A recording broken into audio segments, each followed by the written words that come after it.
Hello friends. तो भाई BSc second semester chemistry का जो हम लोग यूनिट 1 देख रहे हैं, केमिस्ट्री ऑफ कार्बोहाइड्रेट्स अर्थात कार्बोहाइड्रेट का रसायन। ठीक है, तो आज हम उसमें बहुत ज़्यादा important topic conversion of fructose into glucose अर्थात फ्रक्टोज का ग्लूकोज में परिवर्तन देखने वाले हैं। ठीक है, तो एकदम आसानी से ट्रिक से इसे करेंगे। ठीक है, बस आपको कुछ स्टेप फॉलो करने होंगे।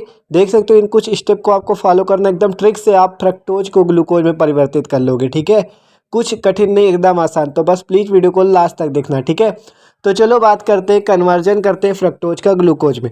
तो सबसे पहले आपको ग्लूकोज और फ्रक्टोज का फॉर्मूला पता होना चाहिए। देखो, ये फ्रक्टोज का फॉर्मूला होता है और ये ग्लूकोज का। ठीक है, अब आपको करना क्या है, यहाँ पे फ्रक्टोज को ग्लूकोज में परिवर्तित करना है। तो सिंपल फ्रक्टोज ये फार्मूला है, इस फार्मूले से आपको ग्लूकोज के फार्मूले तक जाना है। ठीक है, तो चलो बात करें कैसे जा सकते हो। तो पहला स्टेप पढ़ो। कह रहा है सबसे पहले एनआई तथा H2 की उपस्थिति में फ्रक्टोज को अपचयित करते हैं, जिससे सॉर्बिटॉल व मेनिटॉल बनता है।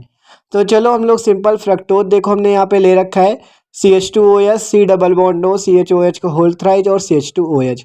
अब करना क्या है आपको, इसको क्या करना है, आपको निकिल और H2 और निकिल द्वारा इसका अपचयन करना है। अपचयन का मतलब इसमें हाइड्रोजन जोड़ना है। देखो, दो हाइड्रोजन यहाँ पे हम लोग जोड़ रहे हैं। बहुत ही आसान रिएक्शन होगी। देखो, दो हाइड्रोजन जब जुड़ेंगे तो देखो कह रहा निकिल तथा H2 की उपस्थिति में फ्रक्टोज को अपचयित करते। अपचयन का मतलब होता है हाइड्रोजन जोड़ दो। ठीक है, दो हाइड्रोजन हमने जोड़ दिए। अब ये जो दो हाइड्रोजन जुड़े हैं ये लगेंगे कहाँ, ये जो CO ग्रुप दिख रहा है इस पे आपको देखो एक हाइड्रोजन CH, फिर O लगाओ, फिर एक हाइड्रोजन।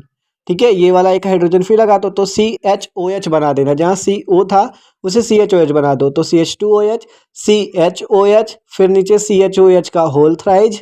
ठीक है, मतलब थ्राइज का मतलब 3 बार CHOH है। ठीक है, और नीचे हो गया CH2OH। ठीक है, तो ये आपका क्या बना है भैया, यहाँ पे सॉर्बिटॉल एंड मेनिटॉल। ठीक है, वही कह रहा था कि फ्रक्टोज को आप अपचयित करो H2 और NI द्वारा, आपका सॉर्बिटॉल एंड मेनिटॉल बन जाएगा। ये पहला स्टेप है इसका। ठीक है, तो कोई दिक्कत तो नहीं हुई, यहाँ पे आसानी से हमने सॉर्बिटॉल एंड मेनिटॉल बना लिया।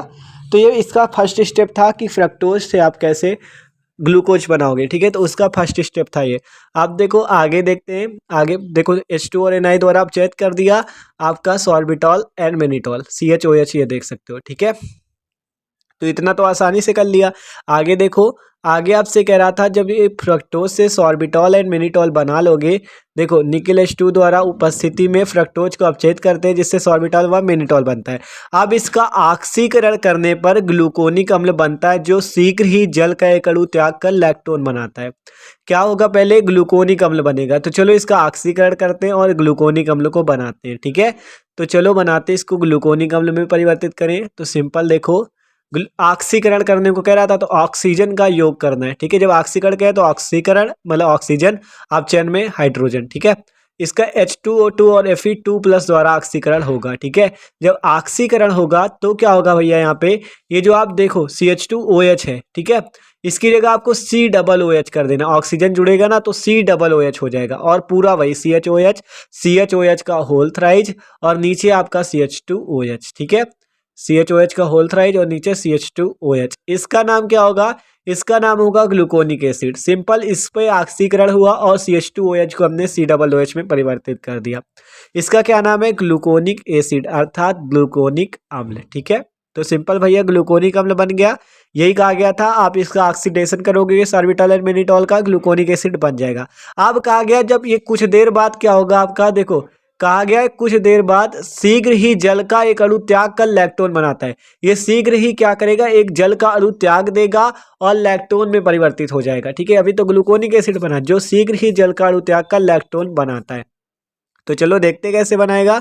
तो ग्लूकोनिक एसिड है, अब क्या करेगा, शीघ्र ही एक जल का अणु त्याग देगा। ठीक है, तो देखो हमने इसको पूरा स्ट्रक्चर पे रख लिया है। देखो ग्लूकोनिक एसिड ये था ना, CHOH का होल 4 और CH2OH, तो इसको पूरा स्ट्रक्चर हमने खोल लिया। इस CHOH का जो होल 4 था इसको पूरा खोल लिया। ठीक है, आप देखो जब ये क्रिया होगी आपका, जब इसे गर्म करोगे तो क्या कह रहा था, कुछ देर बाद शीघ्र ही ये जल का अणु त्याग देता है। तो देखो यहाँ से OH और यहाँ का एक हाइड्रोजन ये त्याग देगा, जल का अणु बाहर निकल जाएगा और आपका बनेगा क्या, गामा लैक्टोन। ठीक है, देखो बहुत आसान है गामा लैक्टोन बनाना। देखो सिंपल, ये जो आपका CO ग्रुप है इसको लिख दो, यहाँ पे CO हो जाएगा। ठीक है, CO लिखा हुआ है, CO लिख दिया, नीचे CHOH और फिर आपका CHOH, फिर यहाँ पे जो CH केवल लिख दो। अभी अभी ऑक्सीजन का बताएंगे क्या होगा।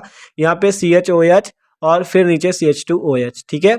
अब आप देख रहे हो यहाँ से हमने जल का अणु जहाँ निकाला OH और H तो निकाल दिया, लेकिन अभी ये ऑक्सीजन एक बचा हुआ है, ठीक है। ये वाला ऑक्सीजन देखो, ये CH2OH वैसे ही लिख गया। अब यहाँ पे ये वाला देखो OH निकला, हाइड्रोजन निकला, एक ऑक्सीजन तो बच गया ना। तो इस ऑक्सीजन को यहाँ पर से एक बॉन्ड लगाकर आपको जोड़ देना है, ठीक है। ये ऑक्सीजन पे जो बॉन्ड लगा है ये कार्बन पे लगा है, ठीक है, इसको ध्यान रखना। ऊपर वाला बॉन्ड कार्बन पे है वो, ठीक है। तो ये जो आपका बना है ये लैक्टोन बना, क्या नाम है इसका, गामा लैक्टोन, ठीक है। तो सिंपल ये कुछ देर बाद क्या बना लेता है, गामा लैक्टोन। यही आपसे कहा गया था थ्योरी पे कि ऑक्सीकरण करोगे ग्लूकोनिक एसिड, फिर ये शीघ्र ही आपका गामा लैक्टोन में परिवर्तित हो जाता है, ठीक है। यही बात कही गई थी। अब बस केवल एक स्टेप बचा है, आप कहाँ पहुंच जाओगे, ग्लूकोज के पास, ठीक है। केवल एक स्टेप बचा है, तो इतना तो आपको समझ में आ गया ना।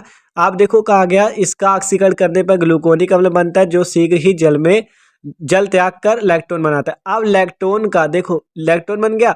अब इस लैक्टोन का अम्लीय माध्यम में अपचयन कराने पर ग्लूकोज प्राप्त होता है। तो चलो इसका अम्लीय माध्यम में अपचयन कराते हैं और ग्लूकोज प्राप्त कर लेते हैं, ठीक है।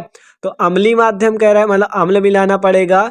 तो पहले अपचयन के लिए तो पता है हाइड्रोजन जोड़ोगे, अभी बताया था ना, अपचयन के लिए हाइड्रोजन जोड़ना है, 2 हाइड्रोजन जोड़ दिए।